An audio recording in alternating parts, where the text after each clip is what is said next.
The Jesus Freedom from the Lord channel. A new spiritual mission from Webster. Enjoy watching! Ang gusto ng Panginoon, matiwasay ang ating buhay at makinabang tayo bagamat maiksi ang buhay. Tanggapin na lang para mabawasan ang hirap ng loob. Kaya niyo bang ulitin yan? Mga katotohanan na dapat tanggapin, yakapin, at tayo ay mag-adjust para sa ikabubuti ng ating buhay. I shall be reading from the Contemporary English Version most of the time, unless otherwise stated. Ecclesiastes 8:15. So I think we should get as much out of life as we possibly can. There is nothing better than to enjoy our food and drink and to have a good time. Then we can make it through the troublesome life that God has given us here on earth. Huwag nating pagkamalian na yun lamang ang goal ng buhay. Solomon doesn't mean to confine us only to these three goals that to some religious people may seem so mundane and so ordinary and shallow. But what Solomon is telling us is that life is indeed troublesome, and for us to get the most out of it, for us to receive the most blessing from the Lord, we really should be doing a few things. At isa nga doon, baguhin ang pwedeng baguhin para gawin hawa tayo, tanggapin ang hindi na pwedeng baguhin pa. Life can indeed be troublesome, and people should balance this by maximizing enjoyment. To minimize pain, frustration and disappointment, disillusionment and disorientation, and inconvenience, there are some facts of life that should be accepted and even appreciated. That as we mature spiritually, we are more equipped to appreciate that which we used to dislike. Sapagkat ang binibigay sa atin ay Espiritu ng Diyos na para mag-adjust ay napakalaki. The capacity of the human person to adjust is immense because we were made in God's image. And there's vast resources of power available, especially to those who believe. Ano mga facts of life yan? These are the facts of life that we must accept. One, that people change. Also, that partners can become unfaithful. That people can get sick, they age, and they die. Fortunes change. Success invites unwanted attention. Love hurts. Only one wins. And some attempts fail. Ngayon po, dadagdagan natin para sa ating kapakinabangan. Una dyan, many people forget your goodness. Many people are ungrateful. Take this to heart. It is a fact of life. Maraming hindi tumatanaw ng utang na loob. Maraming mga tao, ano man ang ibigay mo, kulang pa rin. Maraming taong gawan mo ng mabuti ng 9 na taon, sa 10 taon wala ka na maibigay, ikaw pa rin ang masama. It's a fact of life. Huwag niyong ipagluksa, huwag niyong ipaglungkot, luma na yan. 2 Timothy 3:2, people will love only themselves, they will also be ungrateful. Of course, it foretells of a time when love will grow cold. But it's not new. It has always been happening. People can be ungrateful. Tama na inyong mga pagdurusa dahil hindi kayo pinapansin ng dati niyong tinulungan. Kinalimutan kayo nung yumaman. Nabaliwalaan yung mga pagsisikap nung siya ay malakas na. Nangyayari yun. Luke 17:17-19. Doon ang Panginoon may pagalinging 10 ketongin, isa lang ang bumalik para magpasalamat. Jesus asked, weren't 10 men healed? Where are the other 9? Why was this foreigner the only one who came back to thank God? Then Jesus told the man, you may get up and go. Your faith has made you well.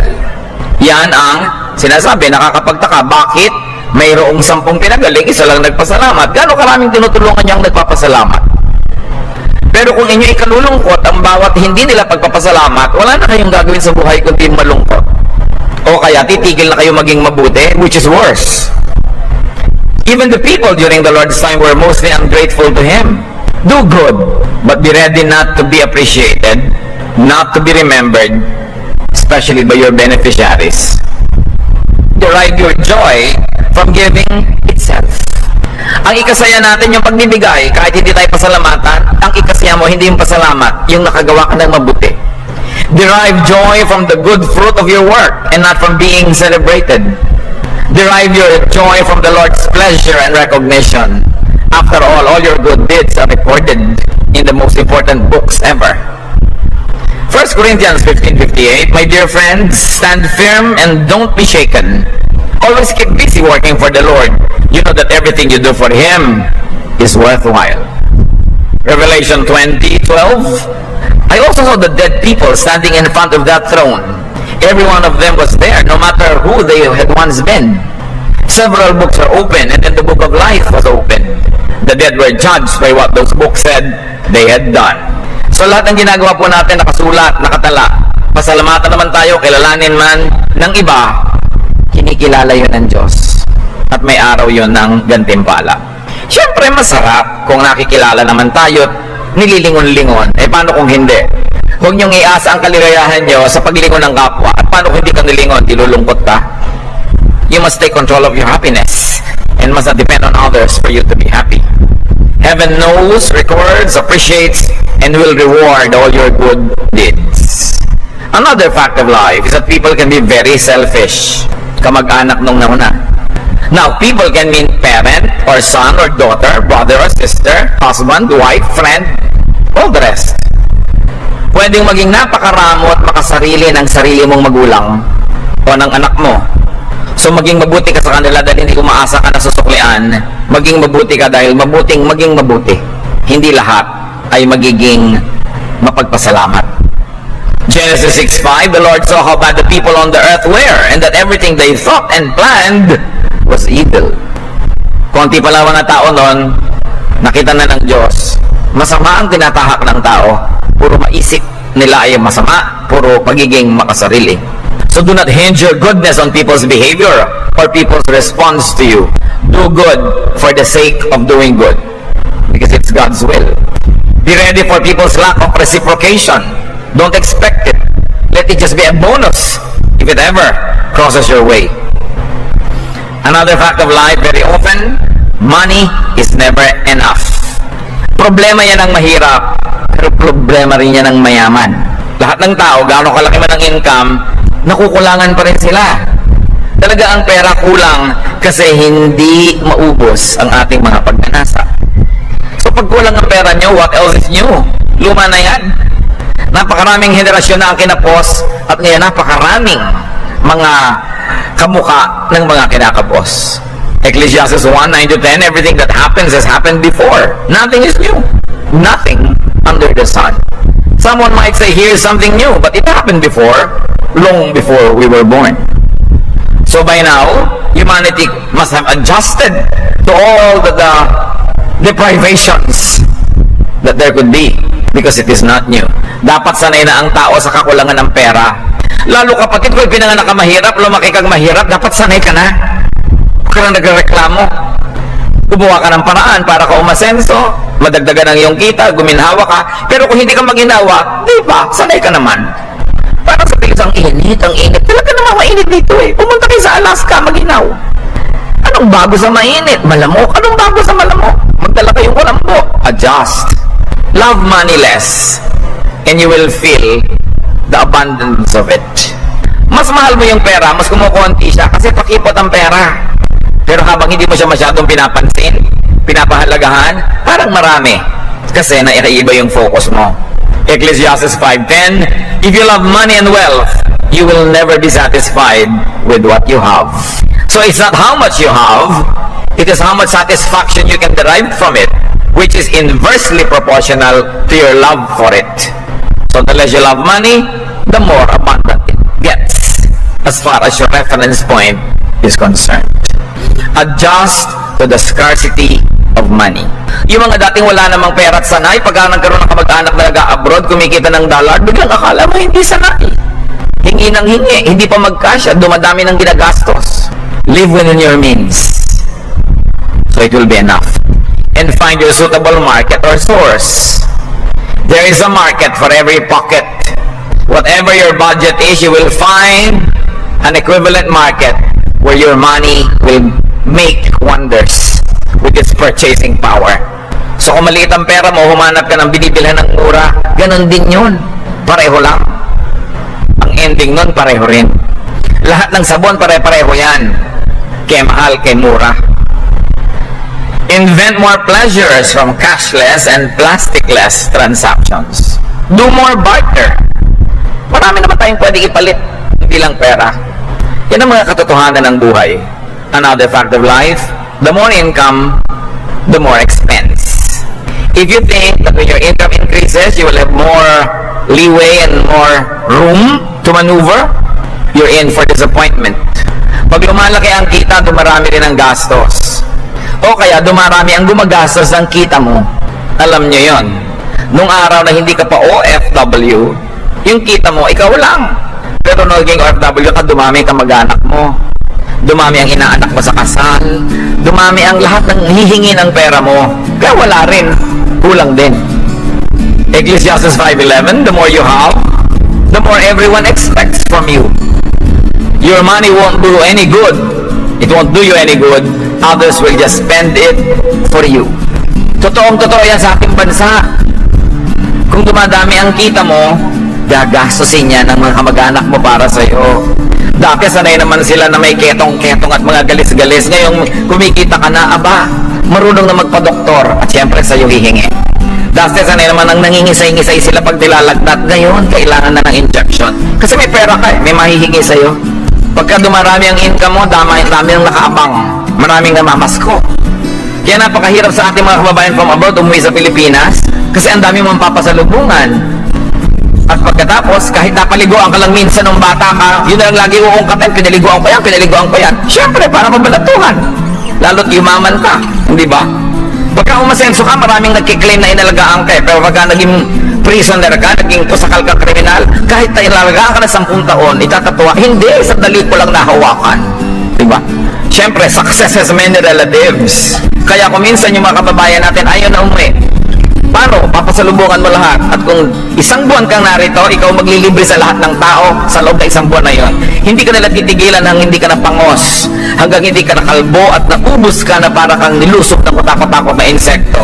Uuwi ka ngayon sa yung kuta abroad, talagang broke na broke. At sabi mo, hindi na lang uuwi hanggang hindi may libing. Kaya maraming umuwi pagka libing lang eh. Kasi at least pag libing, hindi ka inaasahang magpapasalubong. Kasi nabigla ka at nalulungkot, hindi ka nakapag-shopping, di ba? Pero kung uuwi ka ng Pasko, naku, talaga namang napakahirap. Isang kalbaryo yan sa Pilipinas na umasenso kasi ang daming sasakay sa'yo at papasan. Be ready to spend more when you earn more. Lalo dito sa ating bayan. At kahit paano pasalamat ka, ikaw ang nagbibigay kaysa binibigyan. Huwag magreklamo na maraming humihingi, at least may nahihingi. Pero teka lang ha.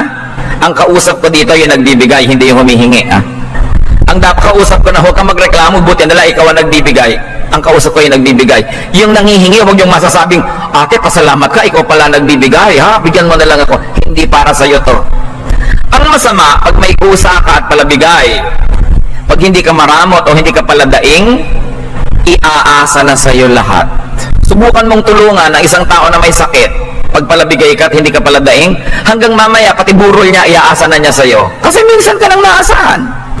Meron ka isang pamangkin na tulungan mo na magbayad ng matrikula 1 beses, mamaya sa'yo na lahat nakadagan yon. Pag natunto na yung landas patungo sa'yo ng mga manghihingi, hindi ka na nila titigilan. Hanggang hindi ka nila nailulubog muli kasama nila sa ilalim ng dagat. Pag dependable ka, people over-depend on you. Dito sa Pilipinas, napaparusahan ng mga responsable. Kasi sa'yo dumadagan lahat ng mga irresponsable. Huwag nating parusahan ng mabuti. Huwag natin silang dalain. Huwag laging palibre. Mag-chip in, mag-ambag kahit konti. Halimbawa, may pinsan kayo, medyo maganda yung trabaho, kumikita. Lalakad kayo, 8 kayo. Lahat kayo ililibre. Sabi mo, kasi malaki naman ang kita niya. Siguro, pero hindi naman niya kayo kayang dalhin lahat. So kung kakain kayo, meron kang 5 piso, i-donate mo man lang kahit 10 piso, kahit ang babayaran niya 1,000. Mag-donate ka kahit 50 kung yan ang kaya mo. At least konsuelo niya na nagdo-donate ka. Hindi yung kung mas malaki ang kita niya sa'yo, lagi ka na lang niyang ililibre, may kita ka naman. Sa mga kamag-anak, sa mga barkadahan, hindi dapat lahat libre.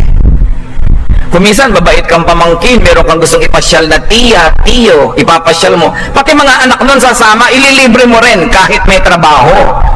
Makapal. Anong tawag doon? Di ba? Pinsan sasama ako, isasama mo pala si mami.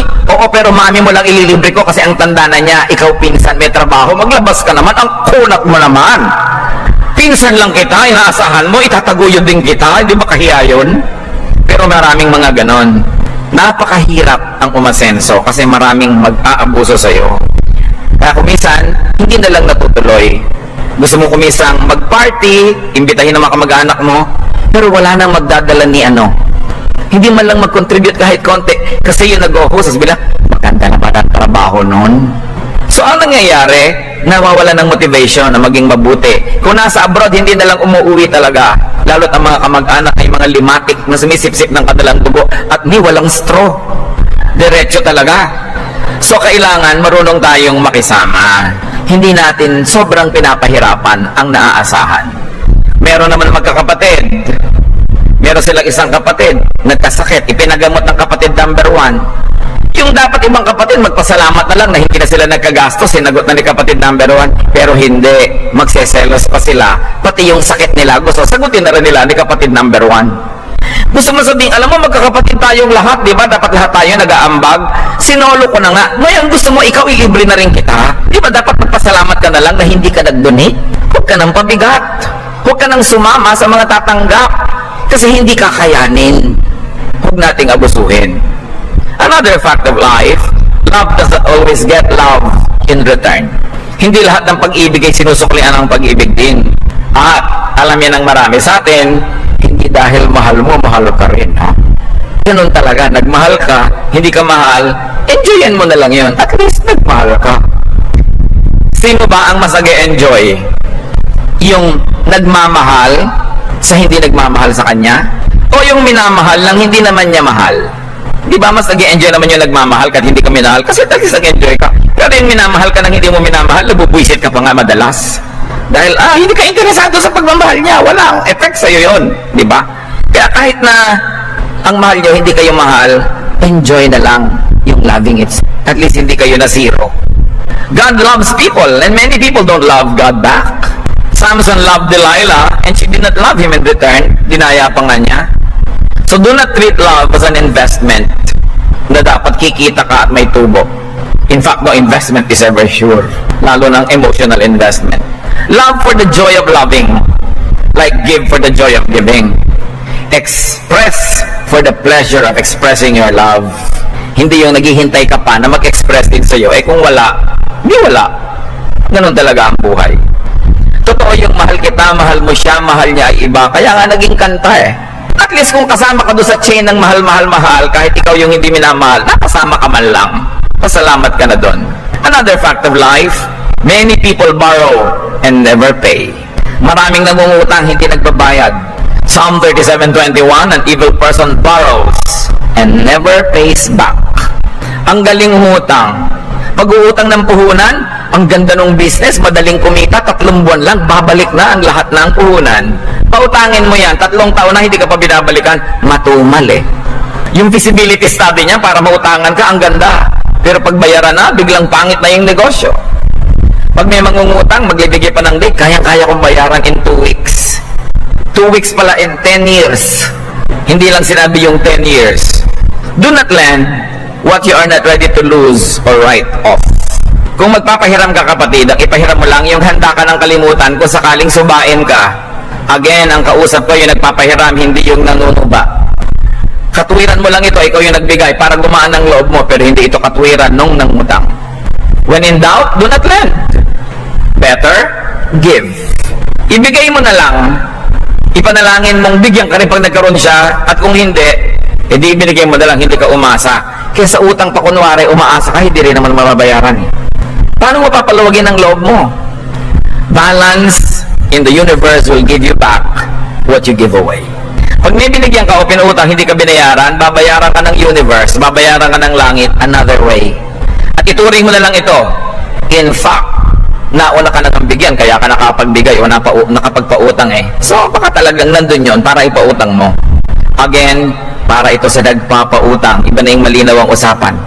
Pay, and the universe will pay you for what you cannot collect. In the same force, in the same way, the force of balance and justice of God will collect from you what you do not pay.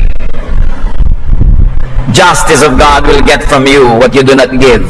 Because balance is the basic law of life.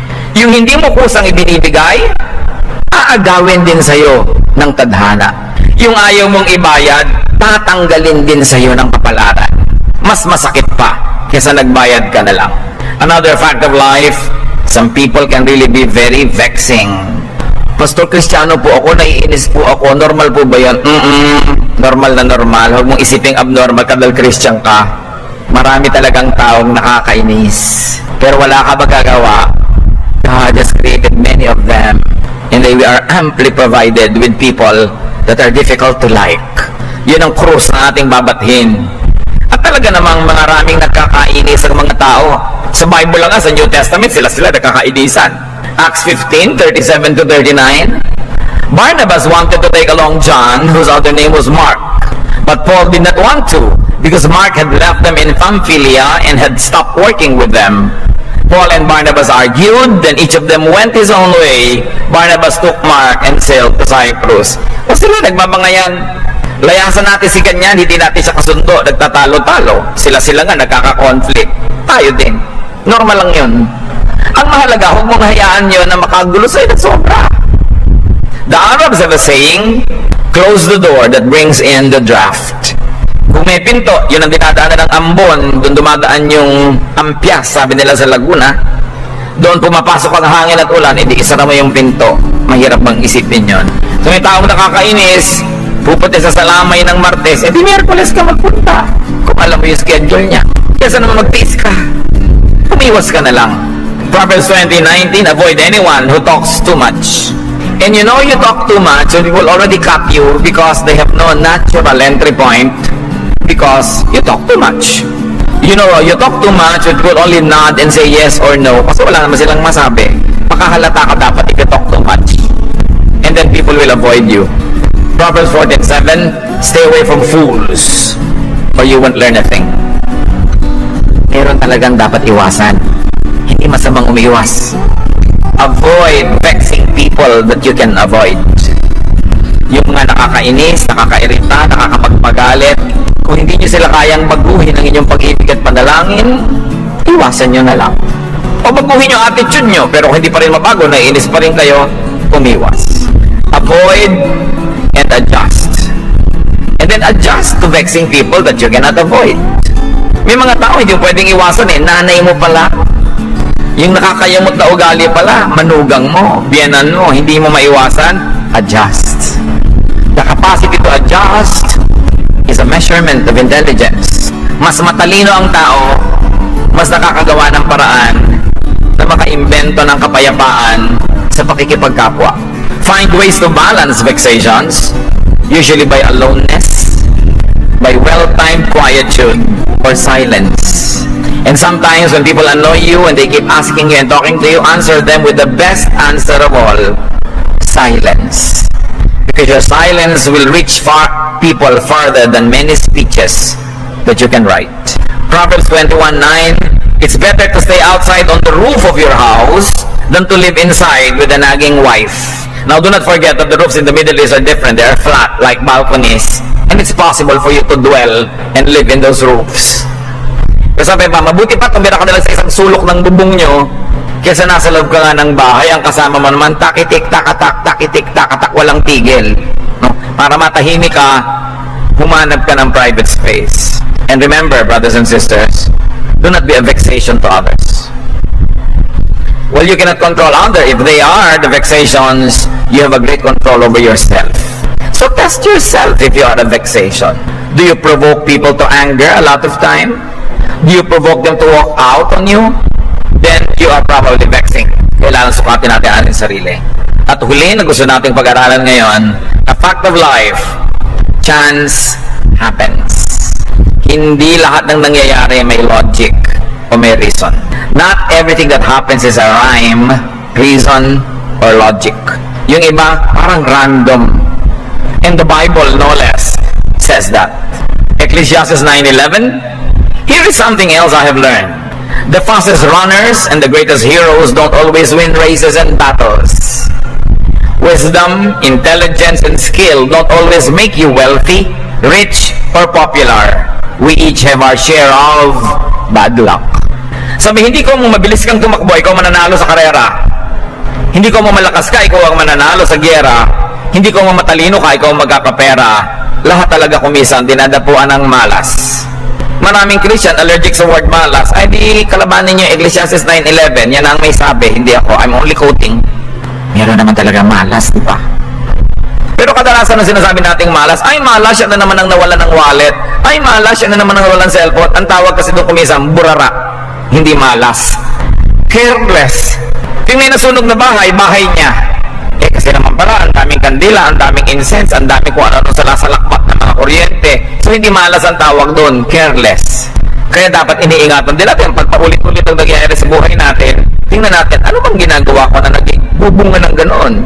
Many of the times, we are the manufacturer of our own sorrows. Pero meron talagang dinadapuan ng ganyan, inaalat. Ang mahalaga, mga kapatid, ano ba, magne-negosyo kayo? Iwasan niyo munang makisosyo sa kaibigan niyang inaalat dahil aalatin din kayo. Madadamay kayo. Hayaan niyo lumipas yung panahon na yon. Diba? Tulad ng hindi kayo bumabangga sa malakas at mabilis, tulad ng sasakyan. Kayo yung tatalsik. Panahon ng pagkilos. Kaya tinitingnan nyo rin, kahit maganda yung feasibility study, pero tingnan mo yung track record niya, may negosyo na ba siyang natuloy? Ba't kayo sasama sa lagi nalang inaalat? Eh dinadamay kayo dun. Kaya mahalaga, tinitingnan mo ang lahat. Huwag mong kukontrahin yung uso, yung taong umuuso siya yung makapangyarihan, siya yung binubuhay na, sabi na matatanda. Eh kasi, kinakasihan siya ng kapalaran, eh di sumali ka kaysa kumontra ka. Dapat marunong tayong makiayon sa agos ng buhay. Hindi superstition yun. Plain scientific observation. Bakit kalalang may kalaban ng agos? Eh, patungo dun yung agos. Mahalaga iniisip yan. Planting does not always lead to harvesting. Doing good does not always end in good results, at least instantly. Reason and logic does not always prevail. May mga bagay na mahiwaga. But just the same, do what is good and reasonable. Because at the end of the day, in the long run, it will always prevail. Huwag tayo magsisi sa paggawa ng mabuti kahit walang biglaan na idinudulot sa ating parang bunga o ani. When you always do your best, the best won't always happen, but neither the worst. Pag laging mabuti ang ginagawa nyo, hindi laging mabuti ang bunga, pero nakakatiya kayo, hindi magiging masama ang bunga. Tanggapin ang dapat tanggapin. Ganito lang ba talaga yung height natin? Tanggapin na. Tumigil na ng kasasakay sa dalawang dangkal na mga hills dahil baka kayo madapa, mapariwara, maparalyze. Diba? Kumanap na lang yun na ibang height. After all, a man or a woman's height is not always measured in inches. Siyempre, konsuelo yun ng mga hindi tall. Pero marami pang ibang tallness sa buhay. Genetically, ganyan talaga ang size ng inyong body. Anong gagawin nyo? Lagi nyo lang sinasakalan sarili nyo para lang kayo magmukhang balingkinitan, pero nangasol na kayo na hindi kayo makahinga. Tanggapin nyo na ganyan kayo, di ba? Hindi kasi napapalitan. Yung napapalitan-palitan, pero yung hindi, sasaya kayo kung tatanggapin nyo yung mga sarili. Sasaya kayo kung tatanggapin nyo na ganito ang inyong asawa, ganito ang inyong anak, ganito ang inyong magulang, kaysa lagi kayong on denial. Lagi nyo pinipilit baguhin yung kapwa nyo, hindi na nga magbago-bago. Tanggapin nyo na lang para tahimik ang buhay nyo. Dahil malay nyo, mamatay na siya o mamatay na kayo, hindi na kayo sumaya dahil wala na kayong ginawa kundi magtunggali. Hope for the best, but always be ready for the worst. And stop struggling with the facts of life. Yung nandyan na, nandyan na. Kung talagang maaga kayong naubusan ng buhok, ganun talaga. At least makakatipid kayo ng shampoo. Eh anong gagawin nyo? Lagi na lang kayong magtatago, magkukubli, magrereklamo sa buhay? Tanggapin. Luluwag ang napakaraming higpit ng hininga natin pag marami tayong tinanggap. Halimbawa, ganyan ang kulay nyo talaga, hindi kayo makita kung hindi kayo ngingiti. Di talasan nyo na lang ang ngiti. Tigilan yung kalalasan ng inyong balat para lang kayo pumuti. Baka magka-cancer of the skin pa kayo. Mas mahirap lutasin yan. Napakahirap no. Pag naglalakad lang kayo sa gabi, magsuot kayo ng reflector para hindi ka mabundol na makasalubong nyo. Diba? May mga bagay na yung kaya. At yung nating balikan yung we are fearfully and wonderfully made. Kahit parang hindi man malinaw makita agad yun, hindi man pwedeng mali yung Bible eh. Hanapin nyo why you are wonderful. Kung hindi nyo nakikita agad yun. Tanggapin yung ugali ng asawa nyo. Hindi na nagbago mula pa na ikinasal kayo. Eh, kinasal pa lang pala kayo. Ganun na. Tinanggap nyo yun. Bakit yung inaasahang magbabago? O kaya nagbago na iba ng naiba, hindi nyo na gusto, mag-adjust kayo ng pagbabago sa bayan nyo para magkasama pa rin kayo, hindi kayo maiwan. Sobrang bilis ng nagiging pagbabago sa'yo, antayin mo naman yung mahal mo sa buhay dahil baka kayo magkalayo. Antayan. Kasi sa pagbabago, dapat kasabay mo yung mga mahal mo sa buhay. Kung di, mag-iisa ka rin. Mahalaga. Sabi ng Panginoon sa John 10, "Then I came that they might have life and have it abundantly." It is God's will that we enjoy life, not suffer from life. So kailangan tayong dumiskarte, mga kapatid. Binigyan tayo ng Panginoon ng utak para makadiskarte tayo, para pasayahin ang sarili natin. Tanggapin ang hindi na pwedeng palitan. Kasi pag natanggap na natin yon, magsisimula na tayo maka-adjust. Merong mga tinatanggap. Dati ang lusog-lusog mo, pero ngayon nagkaroon ka ng partial o full paralysis. Anong gagawin mo? Araw-araw magagalit ka sa nangyari, sa sarili mo, magtatampo ka sa Diyos. Tanggapin. Hanapan na ng kaligayahan, yung sulok na pinaglagyan sa'yo ng Diyos, dahil meron ding kaligayahan doon, dahil nandun din ang Diyos. Hindi ka pwedeng mag-isa, ano man ang nararamdaman mo at kalagayan. Kailangan lang nating damahin ang presensya ng Diyos. At sabi sa Philippians 4:13, "I can do all things through Christ who gives me strength." So I can change what can be changed, and I can accept what cannot be changed. Mababago ko ang dapat baguhin at pwede, at matatanggap ko ang hindi na pwedeng baguhin pa. Kaya sabi sa Desiderata, "Despite its sham, drudgery and broken dreams, it's still a beautiful world. Strive to be happy." God wants you happy, but you must change what you can and accept what you cannot. Dear God, thank you that we have you by our side, whether we are changing something or accepting it. Bigyan mo kami ng karunungan, Panginoong, makilala kung anong dapat talaga namin baguhin at baguhin namin yun. Bigyan mo kami ng karunungan makilala ang dapat na lang talagang tanggapin at hanapan namin ang pagpapala, ano man ang kalagayang kinakitnanta namin. Turuan niyo po kami, Panginoon, para ang nalalabing buhay namin, ang ipinahiram niyong panahon, ay magugol sa paglasap ng iyong kabutihan at hindi sa pagrereklamo, hindi sa paghahanap ng wala, at hindi sa pagpipilit baguhin ang di na mababago pa. Teach us, Lord, give the strength to be resigned to what must be accepted. Magbulay-bulay tayo sa mandali, mga kapatid. Hinga natin ang Panginoon ng personal and private message so that we will always be happier no matter what the situation. And if we are happier, we can make more people happy, and we also minister to God because He wants us happy. Lord, lead us, give us personal applications of these wonderful facts of life, made wonderful because you can be with us as we face them. Speak to each one of us as we are silent before you.